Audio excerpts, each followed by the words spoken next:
Pois é, bom dia, Megali, bom dia a todos. Os peixes graúdos, né? Realmente, quem está no topo lá da cadeia, justamente dos servidores públicos, quem recebe perto ou teto, realmente, por enquanto, essa parcela está fora.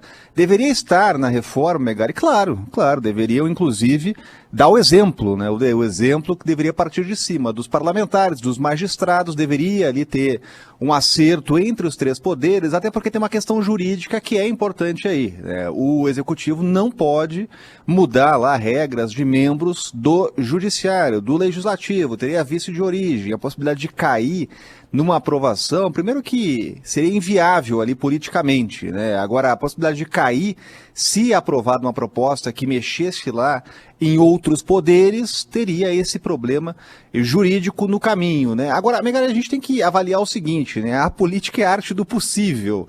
Uma proposta que mexesse, por exemplo, com os atuais servidores, teria chance quase nula de passar, porque a gente sabe que a pressão é enorme, as corporações elas são muito organizadas em Brasília, então a proposta viável é realmente mexer nas regras para os próximos servidores. O impacto ele vai ser imediato? Não vai ser imediato. Mas a gente consegue enxergar na reforma combate a distorções que existem. Vamos citar algumas aqui.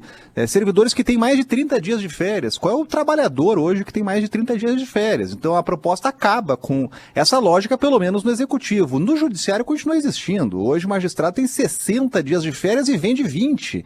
Durante a pandemia, teve autorização recente do Conselho Nacional de Justiça, né? Imagina, no meio de uma crise tem uma autorização para vender 20 dias de férias, né? Sendo que o cidadão tem 60 dias, 2 meses. Bom, essa lógica pela proposta acaba no executivo. Também aquela possibilidade de benefício por tempo de serviço, sem verificação nenhuma de qualificação, de eficiência, isso também acabaria. Outra questão, a possibilidade que hoje existe de redução de jornada, veja só, redução de jornada sem redução de salário, né? Só para dar um exemplo, a gente teve alguns anos aqui em Brasília, numa carreira da saúde, veja só, uma carreira da saúde onde há pouca gente, há sempre reclamação, falta médico, enfermeiro, tivemos redução de jornada, sem a redução de salário. Então a proposta também acabaria com isso. Então a proposta consegue tocar em pontos chaves para os próximos servidores, e o ponto principal é realmente a questão da estabilidade, né? Cria 2 faixas de servidores que não terão justamente a estabilidade. É aquele servidor por tempo determinado e por tempo indeterminado, que não fazem parte das carreiras de Estado. É bom explicar isso, Megali. Qual é a carreira de Estado? É aquela que não tem paralelo na iniciativa privada, né? Você não tem diplomata na iniciativa privada. É algo típico de Estado, né? Auditor da Receita, o próprio militar, são carreiras que vão continuar com estabilidade.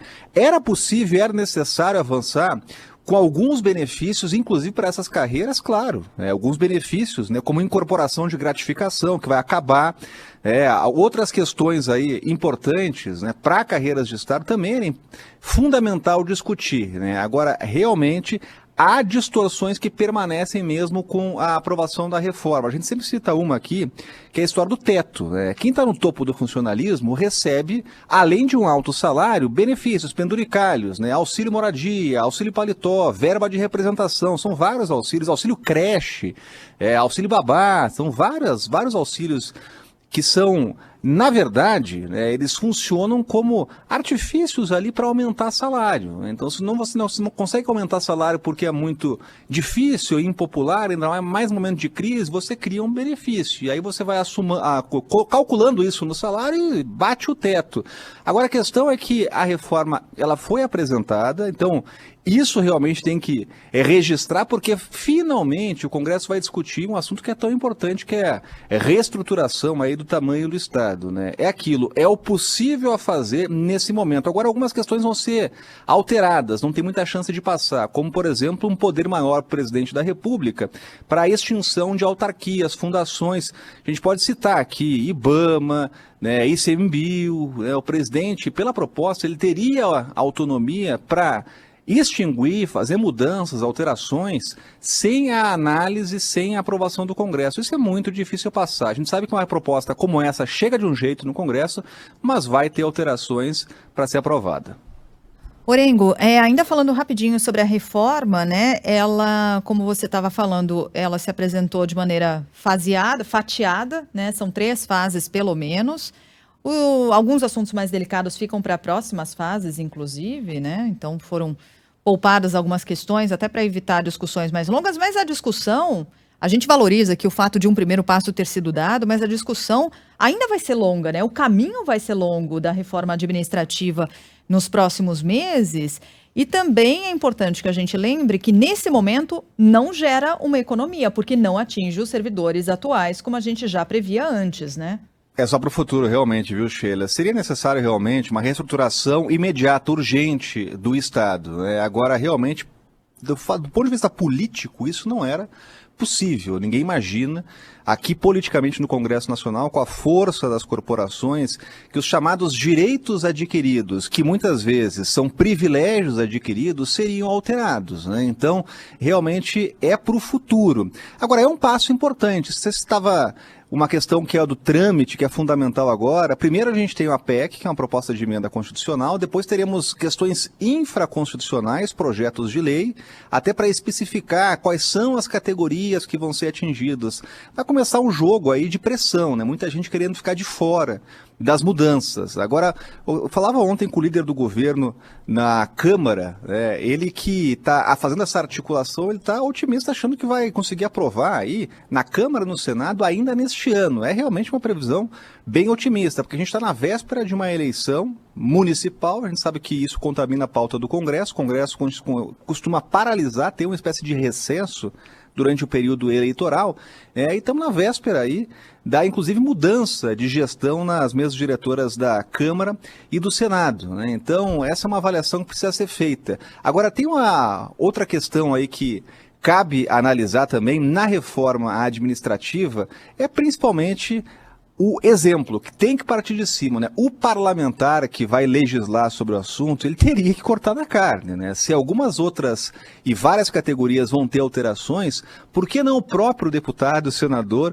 abrir mão lá, por exemplo, de benefícios, privilégios, as verbas indenizatórias, cota de passagem, o dinheiro lá para alugar carro, né? Então, o parlamentar ele teria que fazer parte, até agora, nenhuma resposta aí do deputado e do senador, do conjunto do Congresso Nacional, para cortar na própria carne. Mas já é um avanço aí importante. Finalmente a reforma administrativa vai ser discutida oficialmente no Congresso Nacional.